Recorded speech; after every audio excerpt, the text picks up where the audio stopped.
De naam Amsterdam wordt voor het eerst vermeld in een document dat dateert uit 1275, waarin graaf Joris V van Holland de inwoners van de stad Amsterdam ontheffing van tolverplichtingen binnen het graafschap verleent. Stadsrechten kreeg de stad niet voor 1906, een laatkomer in Holland. Der Name Amsterdam wird zum ersten Mal 1275 urkundlich erwähnt. Floris V., Graf von Holland, gewährt den Einwohnern der Stadt Amsterdam Zeugen und Befreiung innerhalb der Grafschaft. Das Stadtrecht bekam die Stadt erstmals im Gesetz, relativ spät gewonnen.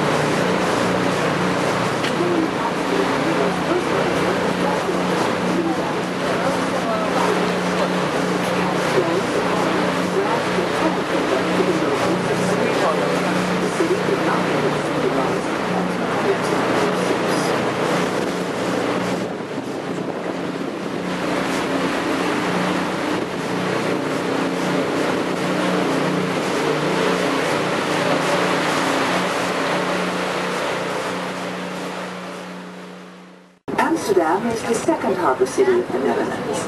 On average, some 4,000 ships come in yearly. In Rotterdam, that number is more than 30,000, making that city not only the #1 harbor city in the Netherlands, but also the biggest in the world.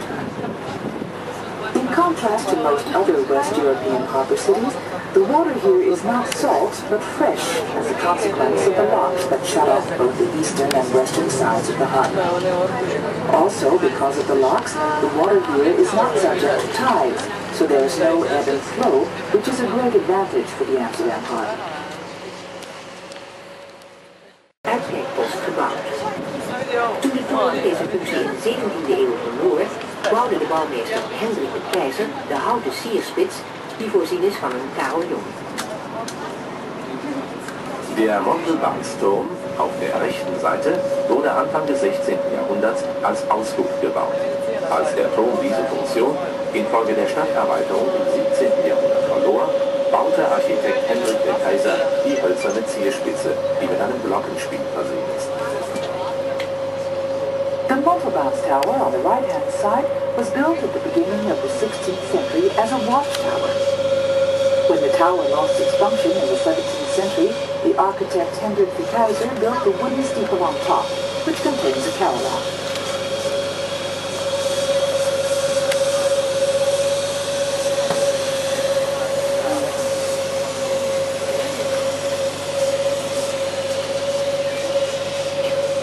Tot hier konden vroeger zeegaande schepen Amsterdam binnengaan. Verder was in verband met de beperkte doorgang van de sluizen niet mogelijk. De goederen werden daarom hier onderscheept en opgeslagen in pakhuizen, waarvan u er dadelijk links nog een aantal kunt zien. Van daaruit werd de handelswaar met kleinere boten over de stad gedistribueerd. Bis hier fuhren früher die seegängigen Schiffe nach Amsterdam hinein. Ein Weiterfahren war durch die Enge in den Schleusen nicht möglich. Man lud die Güter aus und lagerte alles in den Lagerhäusern, von denen Sie gleich links eine Anzahl sehen. Von da aus lud man die Handelswaren auf kleinere Boote um und verteilte sie in der Stadt. In the old days, ships coming from abroad could come into Amsterdam as far as here. They could not enter further into the city because of the limits imposed by the locks. The cargoes were unloaded here and stored in the warehouses, where, on the left-hand side, you can see a number still remaining. And from there, the goods would be transferred into much smaller boats and distributed around the city.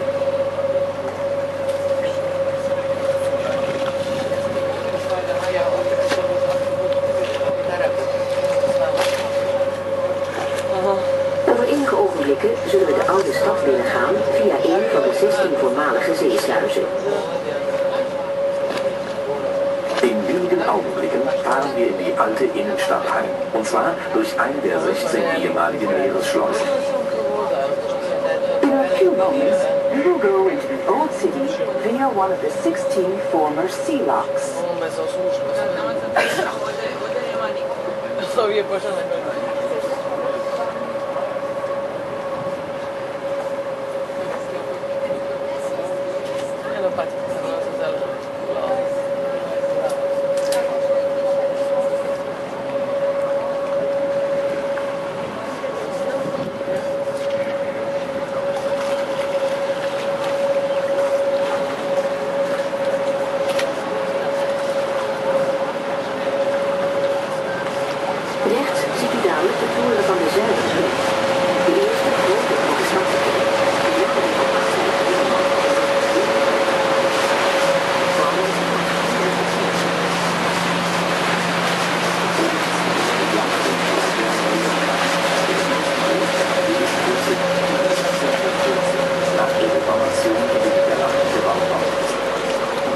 war Hendrik de Keyser. In a few moments you can see on the right-hand side the tower of the Southern Church, the first Protestant church to be built in the Netherlands after the Reformation, and dating back to 1614.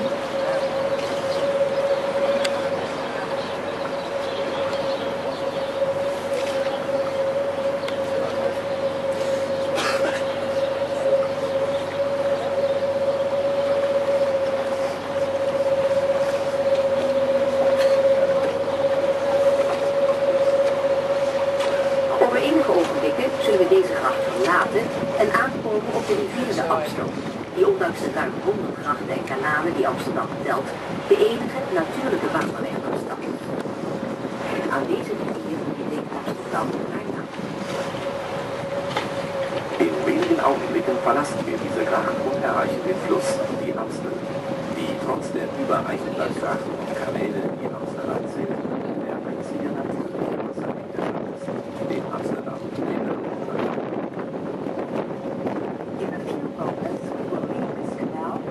Arrive on the Amsterdam River, which, unlike the numerous canals in Amsterdam, is the only natural runway to the city, and from which Amsterdam derives its name.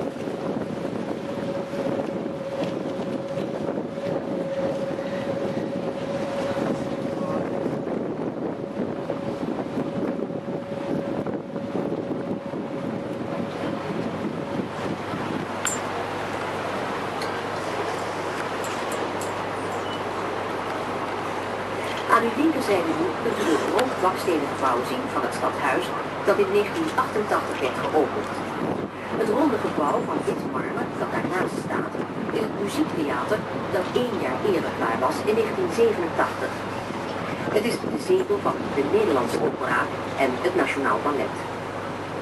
Auf der linken Seite sehen Sie das Ziegelsteingebäude des Rathauses.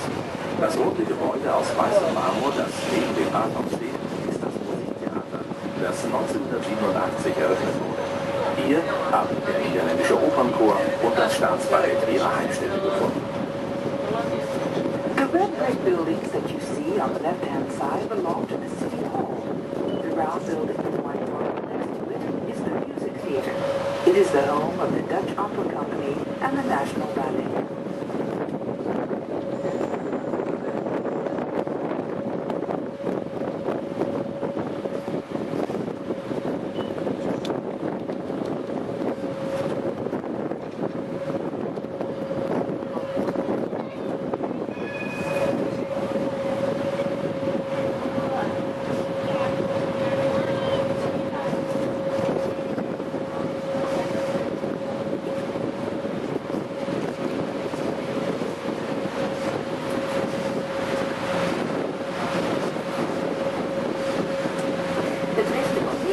Waar Amsterdam nu ligt, was het door de eeuw zeer moerassig en natuur.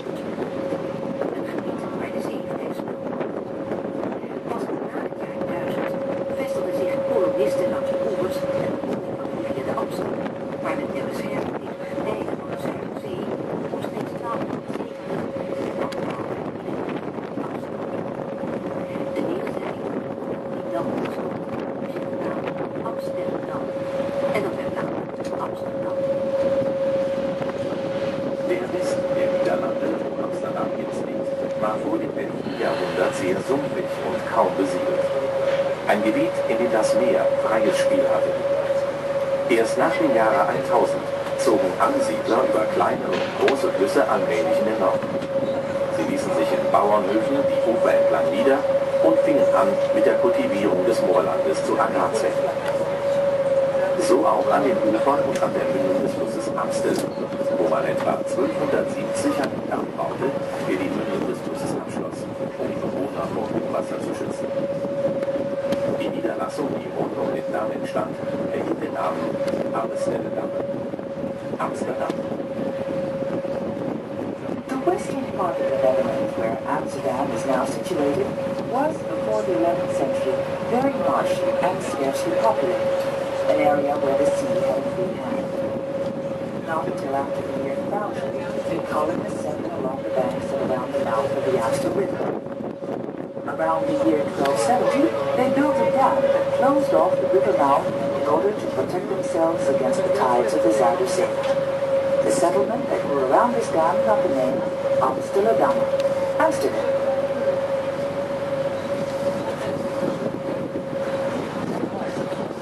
Voordat we nu via de Amsterdam gaan verlaten, kunt u links het Koninklijk Theater Carré zien.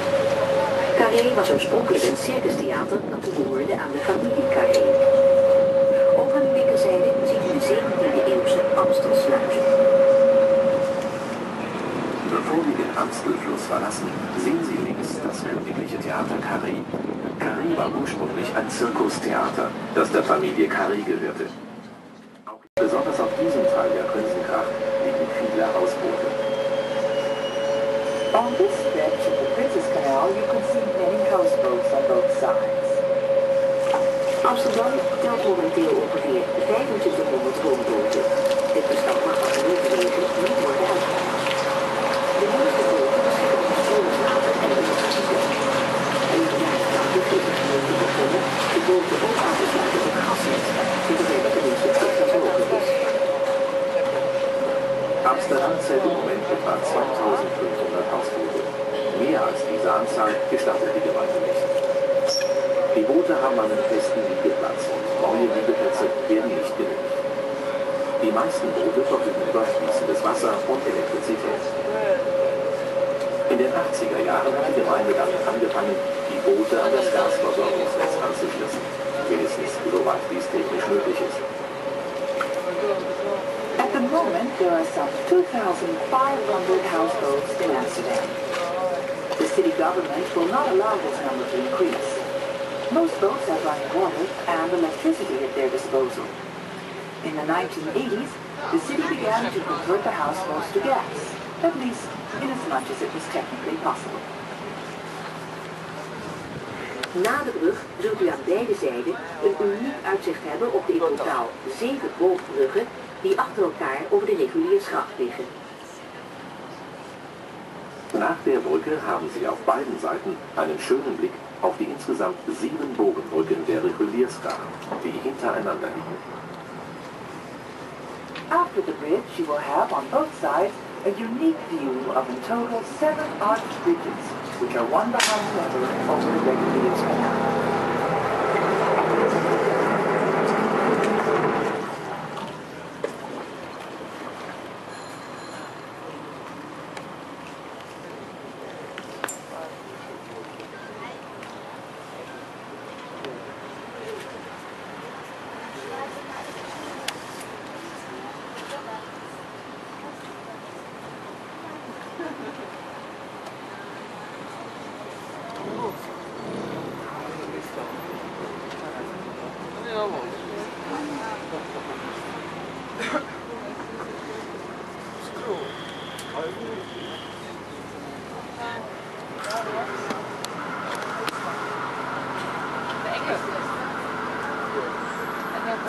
De architectuur van Amsterdam wordt in tegenstelling tot andere grote Europese steden niet gekenmerkt door grote monumenten en gebouwen. Het zijn veel meer de fraaie, vaak rijk van beeldhouwwerk voorziene gevels van de 17e en 18e eeuwse grachtenhuizen die Amsterdam haar bijzondere cachet geven. Ook hier, aan beide zijden van de gracht, kunt u een grote verscheidenheid aan gevels bewonderen.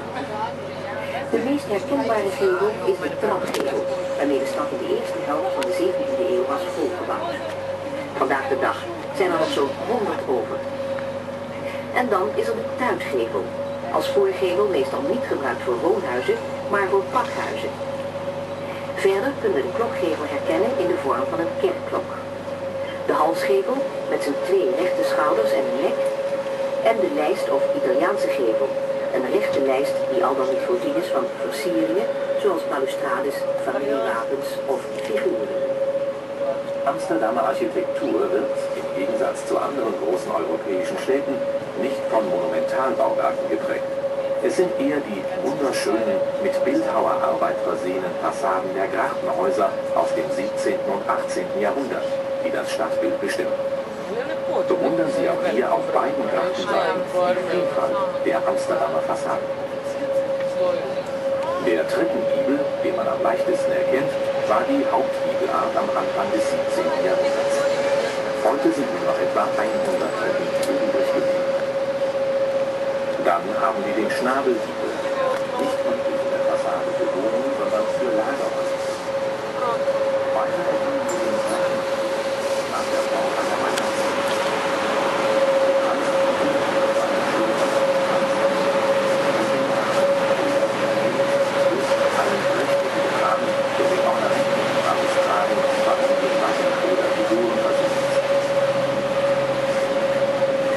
Amsterdam, in contrast to other large European cities, is not known for its great monuments and buildings, but rather for its beautiful and often richly decorated gabled 17th and 18th century canal houses, which are so unique to Amsterdam. Also here, on both sides of the canal, you can admire the great variety of gables. The most recognizable is the step gable, which was very common in the first half of the 17th century in the city. Today, there are fewer than 100 left. And then, there's the spout gable, which was mostly not used for private houses, but for warehouses. Furthermore, we can recognize the bell gable, in the shape of a church bell, the neck gable, with its two straight shoulders and neck end, and then the frame or Italian gable, a flat frame shape often richly decorated with balustrades, coats of arms, and figures.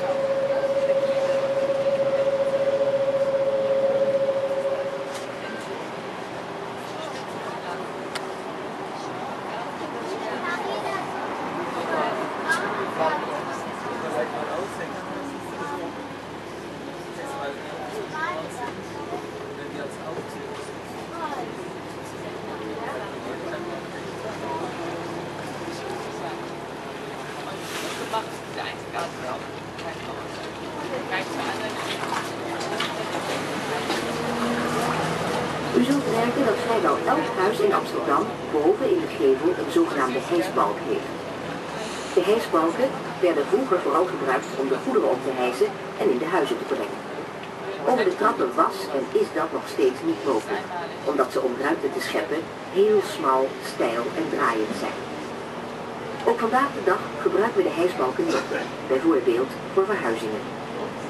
Vandaar dat niet alleen de oude, maar ook de nieuwe huizen voorzien zijn van een hijsbalk.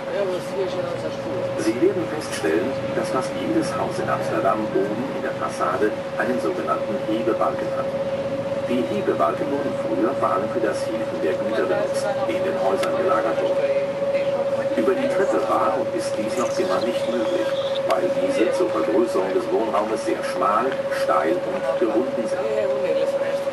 Auch heute benutzen wir noch Hebebalken, zum Beispiel beim Umzug. Daher haben nicht nur alte, sondern auch neue Häuser einen Hebebalken. You will have noticed that practically every house in Amsterdam has a hoisting beam on the upper part of the facade. The hoisting beams used to hoist the goods up and bring them into the houses. To move goods up the stairs was not possible then or now. To save space, the stairs were made very narrow, steep, and winding. The hoisting beams are still used to this very day, for example when moving house. Because of this, not only the old, but also the new houses are provided with a hoisting beam.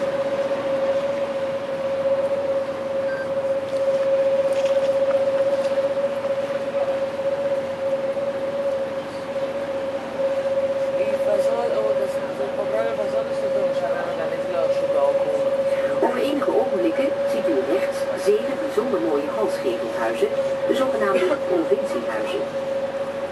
Op elk huis staat de naam van één van de provinciën die aangesloten waren bij de Republiek der 7 Verenigde Nederlanden.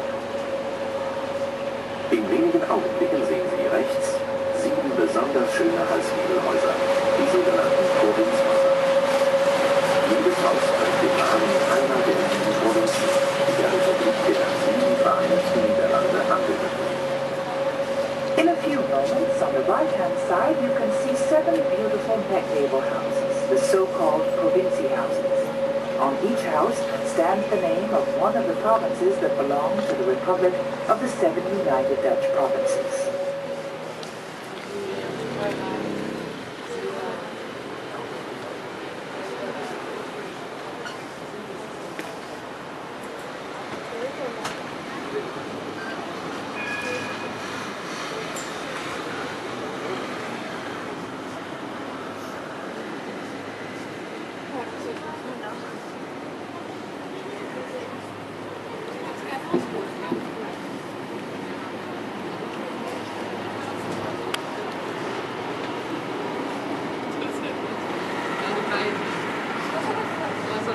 Op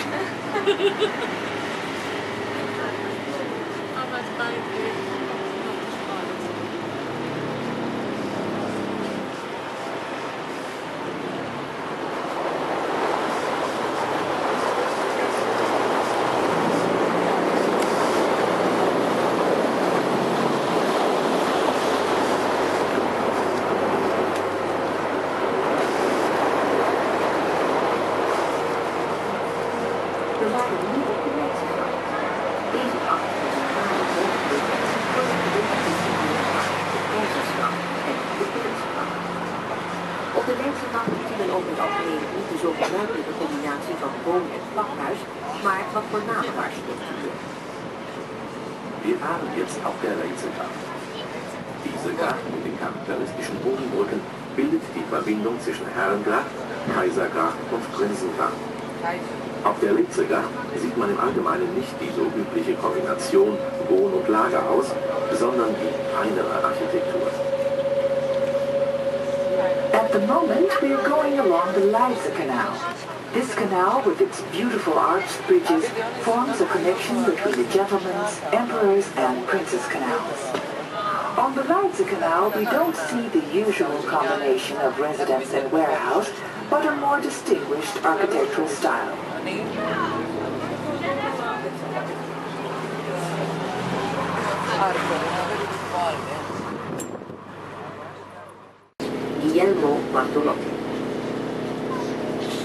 Gleich erreichen wir einen Teil der Herrengracht, den man auch die kleine Bucht der Herrengracht nennt und wo eine Reihe sehr schöner Patrizierhäuser steht.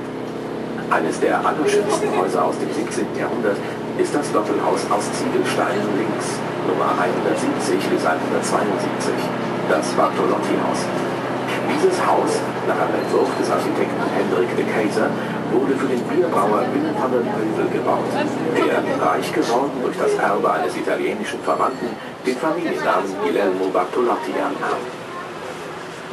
We are now coming to a part of the Gentleman's Canal that is called the Little Bend, where a number of splendid patrician houses are to be found. One of the most beautiful 17th century patrician houses is the double red brick house on the left-hand side, at number 170-172, called the Bartolotti House and designed by Hendrik de Keyser. It was built for a beer brewer, Willem van der Heuvel by name, who became rich by inheriting the wealth of an Italian family member, whose name he then adopted, Guillermo Bartolotti.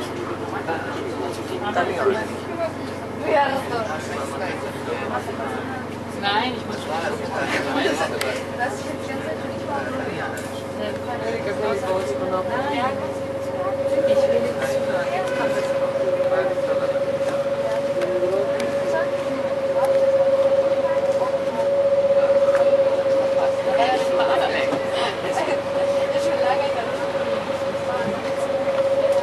Een opvallend fenomeen bij een groot aantal oude Amsterdamse huizen is dat de gevels, zoals dat heet, op de noordzijde staan.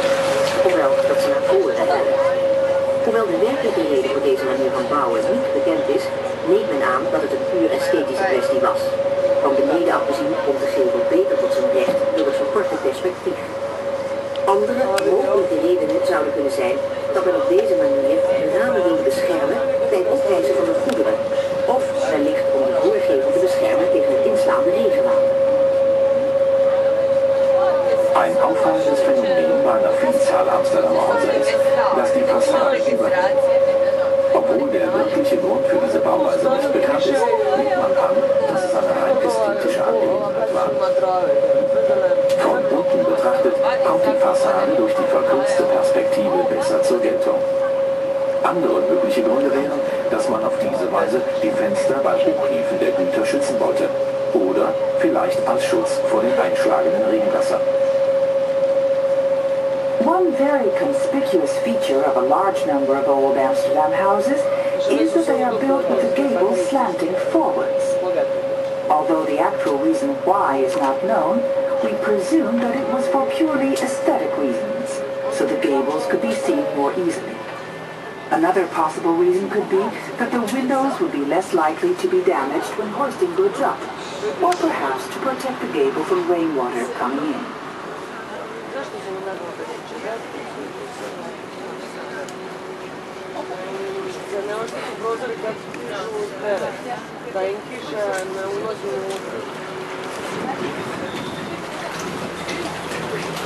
de rechterzijde, op nummer 81, zult u een gerestaureerd huis kunnen zien met een hele mooie trapgevel uit 1590. Een van de oudste trapgevels van de stad.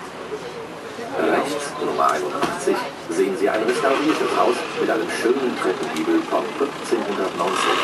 Einer der ältesten Treppengiebel der Stadt. On the right-hand side at number 81, you can see a restored house with a very beautiful step gable dating from 1590.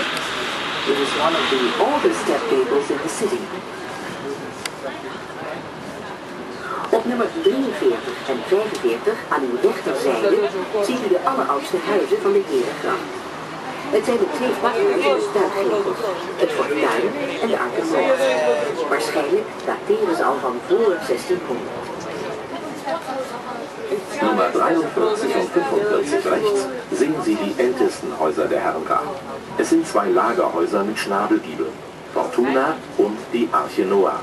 Wahrscheinlich datieren sie aus dem 16. Jahrhundert. At numbers 43 to 45 on the right-hand side, you can see the oldest houses on the Gentleman's Canal. They are two warehouses with spout gables, the Fortune and the Noah's Ark. They probably date from before 1600.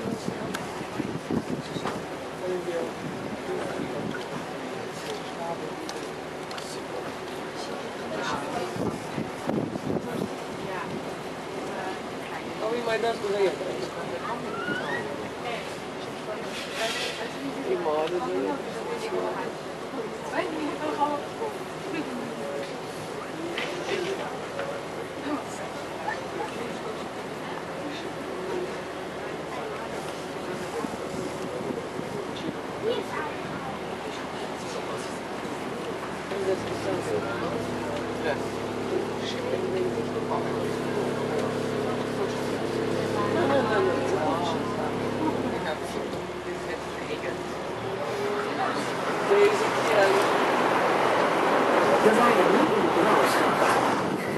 als een 17e-eeuwse stadsuitbreiding.